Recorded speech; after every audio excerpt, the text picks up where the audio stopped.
Hello, my name is Owen and welcome to a bit of a retrospective video where we're going to look into the deep dark dungeons of the past and uncover some of my greatest wins and greatest failures in the reading world. Now, I did a bit of a clickbait on you. I'm not reviewing every single book I've ever read in my entire life. That's ridiculous, okay? But what I was doing is I noticed, a couple months ago, we passed the 3-year anniversary of me having a channel talking about the books that I've read. So congratulations to me. It was very hard work, all the work I've done throughout all these years. But more importantly, recently we passed the over 100 books reviewed on the channel. For those of you that don't know, I keep a playlist of all those reviews, so that's how I personally keep track of the number.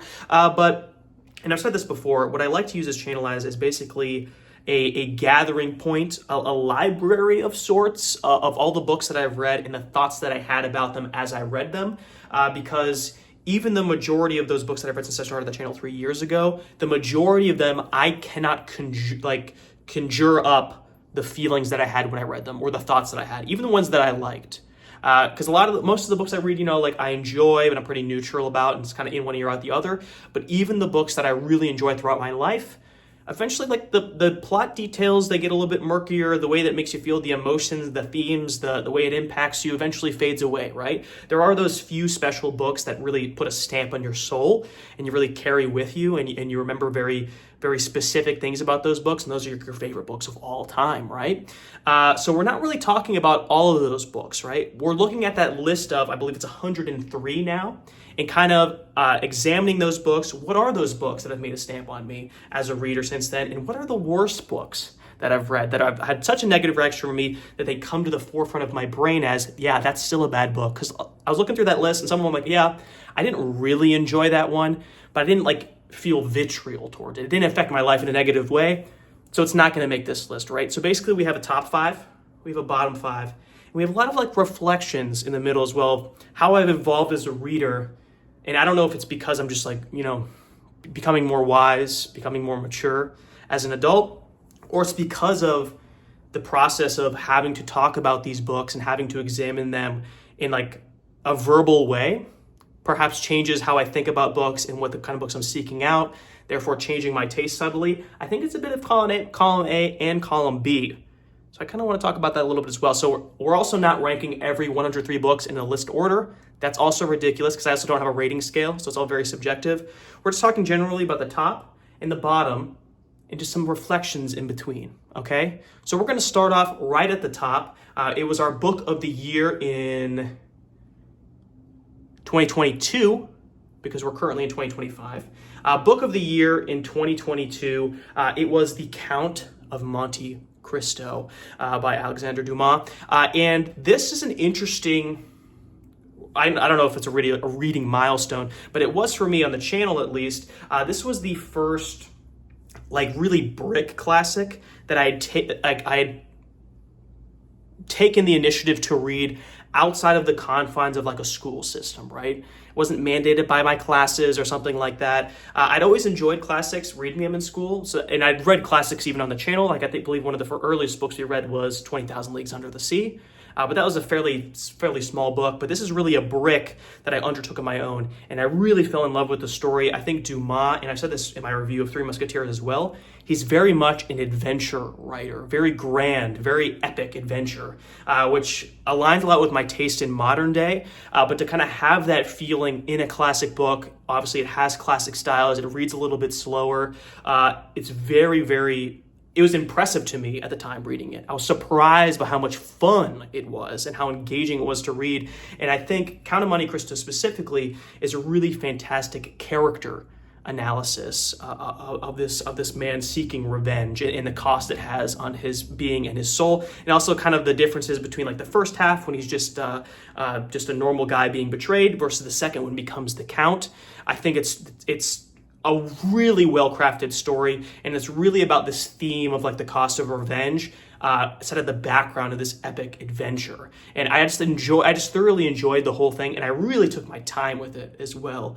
Because one thing I'll say just in general, my relationship with classics just in my life. And I guess this leads into the next one too. Like the other classic I have on this list is East of Eden by John Steinbeck, which is another one of my favorite books that I read in the end of 2023, I believe, going into 2024. It's another book that massively stuck with me. And just generally about that book, what I enjoy about it is its theme of it's nature versus nurture, it's good versus evil, set in the background of this early 1900s regular everyday people, and like basically the cost of love or withholding of love and how that affects a person psychologically and the damage they do to others because of that, based on based in the background of like a normal Steinbeck, the poor people living in a dusty town in America type vibe.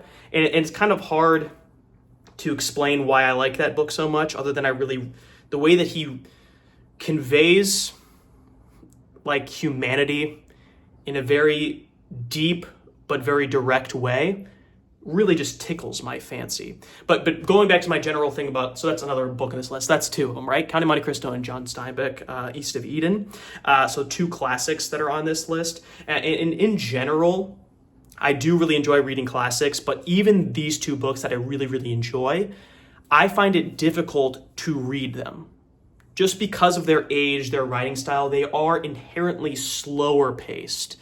So it's a bit of, I won't say a slog because I love those two books so much, but it's a different kind of endurance that you need to finish these kind of books. And that's one thing I'll say about this channel as well. I think knowing that I want to make a video talking about my feelings about it also gives you some motivation to maybe add some urgency into finishing these books. Not that I'm very good at finishing books in a timely manner, because I'm certainly not that, but I think I'm better having that kind of motivation anyway, if that makes sense. And it's also, just in general, reading classics makes you feel superior to your fellow man. So it's also the fact that I could flex that on you guys right off the jump, right in the first 7 minutes, saying, yeah, I read these classic books, makes me feel better about myself. And that's me being a jokester, me being sarcastic, but also it's a little bit true. Because you never know in conversation, a lot of these classic books have permeated pop culture in a lot of ways. So if you're the guy, and please don't be insufferable about it. I know I kind of play a character in which I'm like, oh, it makes me feel superior to my fellow man.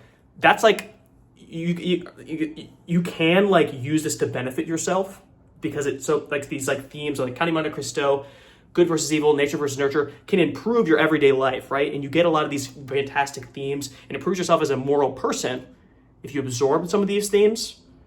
But don't be insufferable about it, guys. Let's be real. But you can kind of flex on your friends. Let's just say that, okay? Let's leave it at that. Don't be insufferable, but you can use this to flex on your friends. So read some classics, guys. But it's a little bit harder to. And I think that this whole experience, I've read more classics. I'm more comfortable reading classics because it's like a muscle, right? You got to read more. Anyway, moving on from there, we also have, I have to mention this, the Farseer trilogy. And I'm currently reading the Tawny Man trilogy right now, which is Realm of the Elderlings, Robb and Hobb, Character of Fitz. So I'm very, very excited. Most recent review on the channel is first book in Tawny Man, Fool's Errand.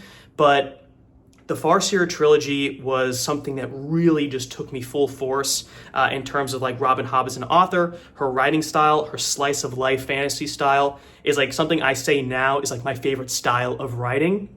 And that is not an author that I'd previously read. That's not like a preference that I knew that I had.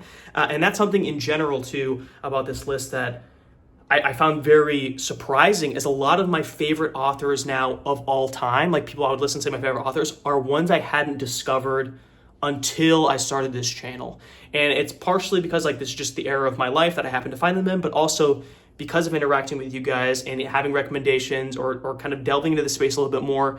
There's a lot of books that people talk about, and I feel like Robb and Hobb was definitely one of them, and she became one of my favorite authors of all time. I think I talk about this series ad nauseum, but I think the way that she has a really slow pace, a slow burn to a lot of her fantasy books. It's not about the action, it's not about the final conflict, it's about the inner workings of these characters and their realistic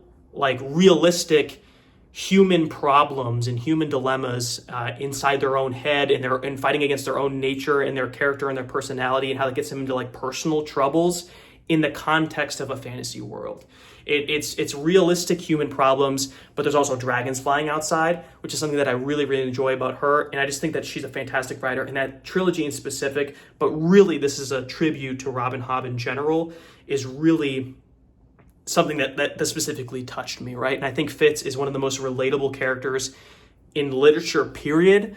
Just because, like, and I say this all the time as well, I feel like any person going through his next scenario would act the same way he does, flaws and all, because this is a very, very flawed character, and he makes a lot of mistakes, but I felt like he's deeply, deeply human and humanly flawed, which is one of my favorite things in fiction, when characters can properly capture the humanity, good and bad, of a person and display that on page.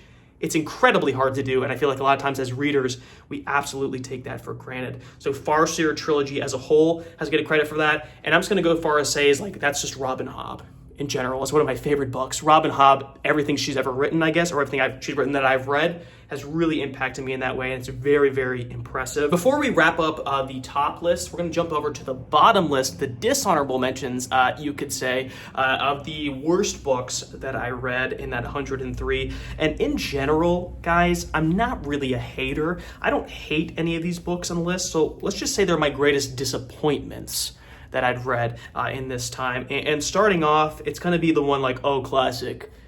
The guy doesn't like this book. It's Iron Flame. Okay, it's book 2 of Fourth Wing. But my problem isn't because like I hate popular literature aimed at a female audience, because I actually really liked Fourth Wing. I was pleasantly surprised by it. However, I think Iron Flame is a departure from the understanding of what made Fourth Wing good, and it became too in the weeds of its own lore and its own ambition, I feel like, in a lot of ways. And I think that's a problem that I also came in contact with another romantasy series. What the hell was it called? ACOTAR, A Court of Thorns and Roses series. Because that series, as it went on, I had the same thing where it got too in the weeds of plot MacGuffins and magic items that only work once, but unless they needed to work once because the power of love compels it to, or rituals that only have never happened except our main character can do it, but in the next book, everyone can do it because we have to even it up. It's like the power scaling, the lore, the world building. It's messy, it's cluttered, it's trying to feel epic, like an epic fantasy series, while it's losing its kind of core of being a romantic story in a fantasy setting, which I feel like I actually kind of enjoy. I think the book 1 of ACOTAR, book 2 of ACOTAR are very well done. I think Fourth Wing, a little bit cheesier, a little bit more derivative in some ways, but I think book 2 of Fourth Wing specifically goes off the deep end and gives you tremendously like long stretches of boring lore, and the characters aren't really motivated to do anything specific, and the relationships aren't advancing in any way, and we kind of really already explored the tension of the will they won't they of the romantic relationship. They're already like an established couple, so any like fights they have kind of feel meaningless. They already had their first kiss, so that tension kind of faded away, and it just became a very generic fantasy story. It kind of lost its way a little bit. And I was going to read book 3 in that series, but my friend who really likes the series said that book is the second book but worse, which tells me that the author did not improve on any of those issues. So I kind of lost interest in the series in general, which I think is a shame, to be honest, because it's one of the most popular series on the planet right now. And the fact that I can't enjoy it makes me sad, makes me feel like I'm missing out. I have a little bit of FOMO, some would say. And along a similar vein, in terms of a boring story, we have Essex Dogs by Dan Jones. This isn't a fantasy, but this is a medieval fiction book. Dan Jones, for those of you that don't know, is traditionally a nonfiction medieval historian. He writes nonfiction historical books about medieval England, essentially. And I read a couple of his books, and I really enjoyed them. He has a very approachable, engaging style of nonfiction that makes you feel like you're kind of reading a fiction book. So I was very excited for his debut of a fiction book. He kind of took this I think it was like maybe like it's one of the wars with France and England, but he kind of made a fictional group of warriors, a band of a team of fighters, and they're kind of in this invasion. It's a fictional story, but a real life event that happened. It's historical fiction. But I felt that he had the same level of engagingness that he did in his nonfiction books, which is, as we all know, like history books have a bit of dryness to them. So to have an author that writes it very engagingly is a good thing. But you're only taking like the engagement level from like here of like really boring to like here. Whereas like a normal fiction book is like here. So a fiction book that's here is just a boring fiction book, and you don't get the benefit of being like, oh, these were real people and this thing really happened. You know what I mean? And I just found overall that that book was not very engaging, and I was disappointed with it because I was on such a Dan Jones like kick at the time, essentially. And also we have I just wrote Brandon Sanderson on this. Let me explain that, okay? Because I don't hate Brandon Sanderson. I don't think he's one of my biggest disappointments, and none of his books really stand out as like, this was a horrible book. But one thing I found in general, this is just like a commentary of my evolution as a reader, is before starting this channel, like Brandon Sanderson was like one of my favorite authors, if not my favorite author. And I think some of my earlier videos reflect that when I'm doing like rankings and stuff like that.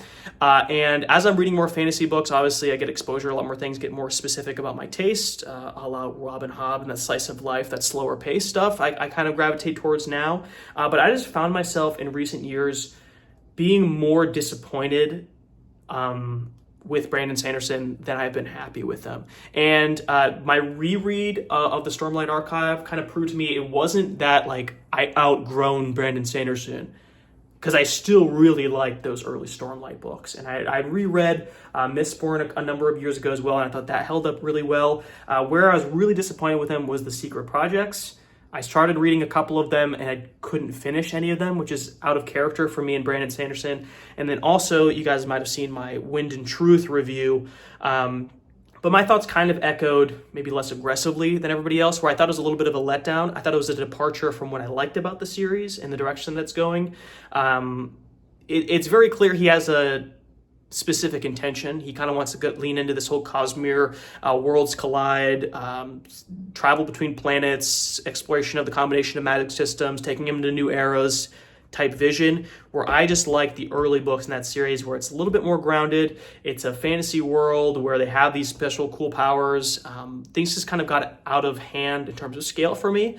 And I think his writing style, as he's written more and more, maybe it's just gotten a little bit too comfortable in a specific style of writing. But that being said, like a lot of Secret Projects, he tested out new styles, which I thought were worse in some ways.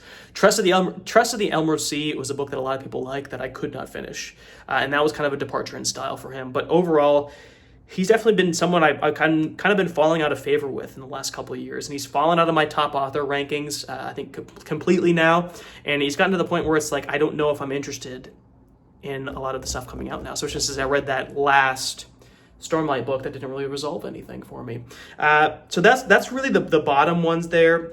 There's a couple other books that I think of off the top of my head. Like I read a book called The Skin of Dreams. I don't even think I did a review of it, but I got it at a translated bookstore. I think it was translated from France. It was like really a French art house book, which I really just didn't understand any of it. So it was just like words. I'm like, it was in English, mind you. It was translated, but I really just didn't understand what it was trying to say, what was going on in the plot. I had no idea what was going on. And I don't know if the book was famous. I don't know if the book is well reviewed because I literally just picked it up at random. So that also could make the list, I suppose.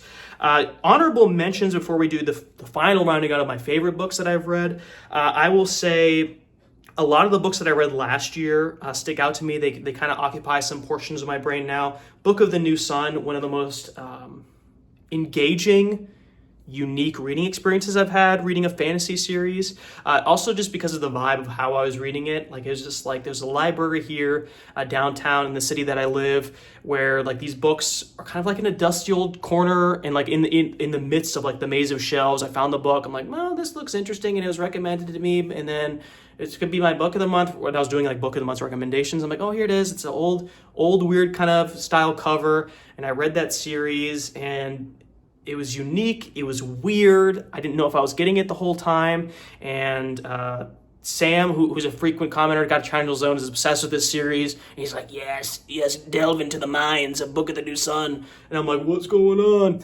This is that kind of vibe of like, I'm mildly confused the whole time, but I'm kind of enjoying the vibe of it. It was almost exactly a year ago, I think, when I read that. just meant for a really unique experience. And also the way that series ends, where it's basically like, try it again and see what you get from it this time, is also very interesting to me. And eventually I will get back to it for sure. But also last year, A Little Life, I thought was a great reading experience. Pet Sematary, I thought was great.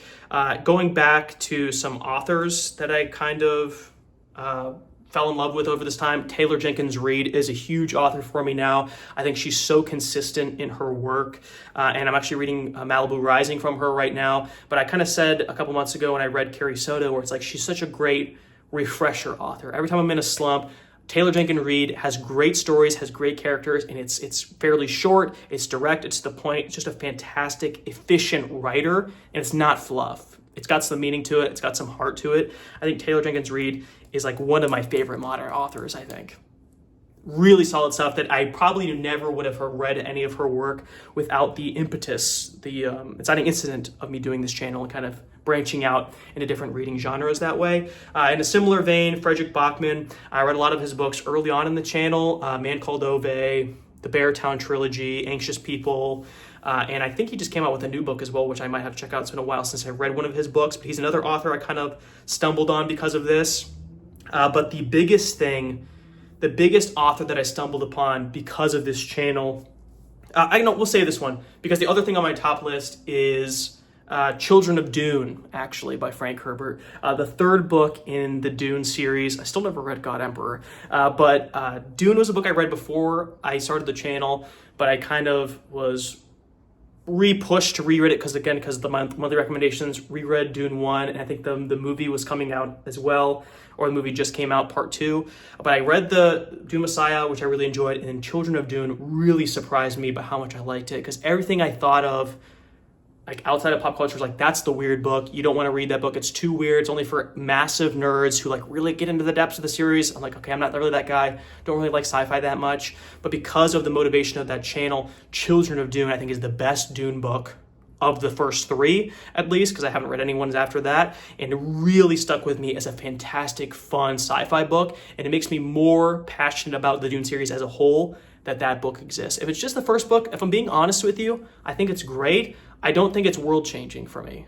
Maybe it wasn't its time. I don't doubt that.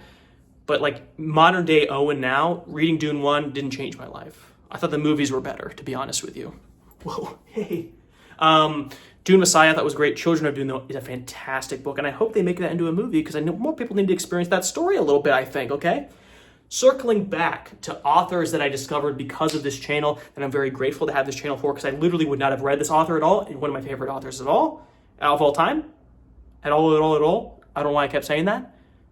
We have Daphne du Maurier. And Daphne du Maurier this is like someone I can pinpoint. I was watching, actually I can't pinpoint it because I can't remember the video that I saw it in, but I know it's like booktubers were talking about Daphne du Maurier. I think it was just about like Rebecca, specifically that book. And Rebecca was one of the first books that I reviewed on the channel. I think it was the second book I reviewed. And I really fell headfirst into her work, which kind of brings me to like, I guess my last dishonorable mention, House on the Strand. Extraordinarily disappointed by the book. I love all of Daphne du Maurier's book except that one. That one was horribly boring. But back to the positive, Daphne du Maurier is one of my favorite romance authors / thriller authors, and the fact that she interweaves the two of those in all of her stories, the tension, the stakes, it's just like, it makes you like, is this a horror book or are they about to kiss? That's the vibe of almost all of her books, and the way she's like, in her different books, she emphasizes one or the other. Like this one's a little bit more tense, the main character's in danger the whole time, or this one's a little bit of a more of a romance, pure romance. This one's like a mix of the two. Like My Cousin Rachel is like one of my favorite books of all time, because it's like you don't know what genre it is the whole time, because she writes so masterfully both. So that's definitely like, I would say, my top book, My Cousin Rachel. Rebecca is the same way. Frenchman's Creek is a great romance, and Jamaica Inn is a great thriller. Daphne du Maurier is like the gem that I was able to experience for my own liking because of this channel. So I'm infinitely grateful that I stumbled into her work, and color me a lifelong fan, because I think Daphne du Maurier does great stuff, and I will never stop recommending her books to people of all genre lovers, because I really think she checks a lot of boxes. And she also has kind of that, going back to the classics debate, right? She's an older author, which means you can kind of flex on your friends if you read her. Because when they Google her, her picture's in black and white, and all of a sudden, you're the smartest person in the room. That's all I'm saying. That's all I'm saying. Kind of a chaotic overview of all the books that I've read, kind of jumped all over the place. But you know what? That's the vibe we're going for here. And I'm standing for this one. Another harken back to the olden times when I used to stand a lot more. Nowadays, I'm just confined to a stool. That's right, guys. The table that you're watching me from, that you're perched on currently, is a very tall table. It's probably like 3 feet up in the air. I think that's about right, 3 feet, maybe a little bit less. But a normal chair, my head would be cut off the whole time. So I need to sit on a stool, which means I got no backrest, which means it's not comfortable, which means I'm always tense and on edge. But sometimes I like to stand because it gives me more freedom of movement. But I was watching one of my older videos, and I promise I'll stop soon. I was watching one of my older videos and I was doing a standing one, and I feel like I used to do a lot more of like this, right? I go back here and the sound gets a little bit quieter, and I get all the way up here and it gets louder. And I don't necessarily miss that, but I kind of miss the side-to-sideness, but I also think I move too much, which is why it's good when I'm sometimes sitting, because like I think I could be like too many places on the screen. And I think it's a little bit distracting. I could literally hit all the corners. Like on like the DVD thing, like is he gonna hit the corner? Is he gonna hit the corner? Ding! That's all I got. Be sure to like and subscribe if you like the video and you want to see more like in the future. And as always, thanks for sticking around.